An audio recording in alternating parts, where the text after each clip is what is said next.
Hello students, पिछली video में हमने ध्वनि कविता की व्याख्या की थी।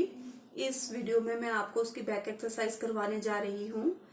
इसका पहला प्रश्न है, कवि को ऐसा विश्वास क्यों है कि उसके जीवन का अंत अभी नहीं होगा। तो हमने इसमें बताना है, कवि को ऐसा विश्वास इसलिए है कि उसके जीवन का अंत अभी नहीं होगा क्योंकि अभी तो कवि के जीवन में वसंत रूपी खुशियां आई हैं और अभी उसने नव युवकों को प्रेरित करने का कार्य भी करना है। ठीक है बेटा, मैंने आप लोगों के लिए कुछ आंसर रिटर्न में भी बना दिए हैं, आप चाहे तो इसके स्क्रीनशॉट भी ले सकते हैं। तो अगला प्रश्न है, फूलों को अनंत तक विकसित करने के लिए कवि कौन कौन सा प्रयास करता है। तो इसके आंसर में हम बता सकते हैं, फूलों को अनंत तक विकसित करने के लिए कवि उन्हें कलियों की स्थिति से निकालकर खिले हुए फूल बनाना चाहता है। वह युवकों को प्रेरित करना चाहता है और उनमें छाए हुए आलस्य को दूर कर उन्हें अनंत का द्वार दिखा देना चाहता है। ठीक है, अगले प्रश्न पर आते हैं, कवि फूलों की तंद्रा और आलस्य को दूर हटाने के लिए क्या करना चाहता है। तंद्रा का मतलब होता है निद्रा। तो इसके आंसर में हम बता सकते हैं, कवि फूलों की तंद्रा यानी कि आलस्य और को दूर हटाने के लिए उन पर अपना कोमल हाथ फेरकर उन्हें खिला देना चाहता है। और दूसरी ओर इसका दूसरा प्रतीकात्मक अर्थ भी ले सकते हैं कि दूसरी ओर कवि नवयुवकों में छाए आलस्य को दूर करने के लिए उन्हें अपनी कविताओं से प्रेरित करना चाहता है। कविता से आगे के प्रश्न में हम पहला प्रश्न कर रहे हैं, वसंत को ऋतुराज क्यों कहा जाता है। बच्चों, आप तो जानते ही हो वसंत को ऋतुओं का राजा कहा जाता है।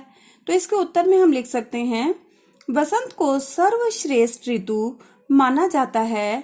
इस ऋतु में प्रकृति पूरे यौवन पर होती है। इस ऋतु में प्राकृतिक सौंदर्य देखते ही बनता है। चारों ओर सुंदर रंग बिरंगे फूल, कलियां, हरे हरे पत्ते प्रकृति के सौंदर्य को बढ़ा देते हैं, इसीलिए वसंत को ऋतुराज कहते हैं।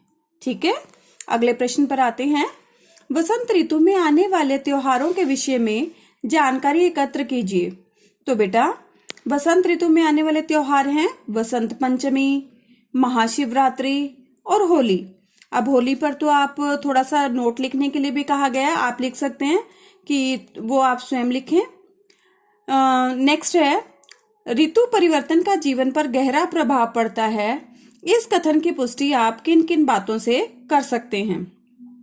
लोगों के जीवन पर ऋतु परिवर्तन का गहरा प्रभाव पड़ता है। शीत ऋतु में हम कांपते रहते हैं और गर्म कपड़े पहनते हैं, गर्म खाद्य पदार्थ खाना पसंद करते हैं। ग्रीष्म ऋतु में के आगमन पर पसीना छूटने लगता है और हम ठंडी चीजें खाना जैसे आइसक्रीम, कोल्ड ड्रिंक्स, ठंडे शरबत पीना पसंद करते हैं, सूती कपड़े पहनते हैं। और वैसे ही वर्षा ऋतु हमारे मन में उल्लास लेकर आती है। अन्न उपजाने के लिए भी वर्षा ऋतु की ही तो आवश्यकता होती है। वसंत हमारे मन में उत्साह और जोश और प्राकृतिक सौंदर्य को भर देता है। देख लिया ना हमने, इस प्रकार अलग अलग ऋतुओं का हम पर अलग अलग प्रभाव पड़ता है। आशा है बच्चों आपको सभी उत्तर समझ में आ गए होंगे। अब अपनी वीडियो यहीं समाप्त करती हूँ। अगली वीडियो बच्चों, हमारा आज चैप्टर यानी कि फर्स्ट कविता ध्वनि पूरी हो चुकी है। एक बार मैंने जो आंसर आप लोगों के लिए लिखे हैं आप उन्हें दोबारा से देख लीजिए और चाहें तो स्क्रीनशॉट भी ले लीजिए।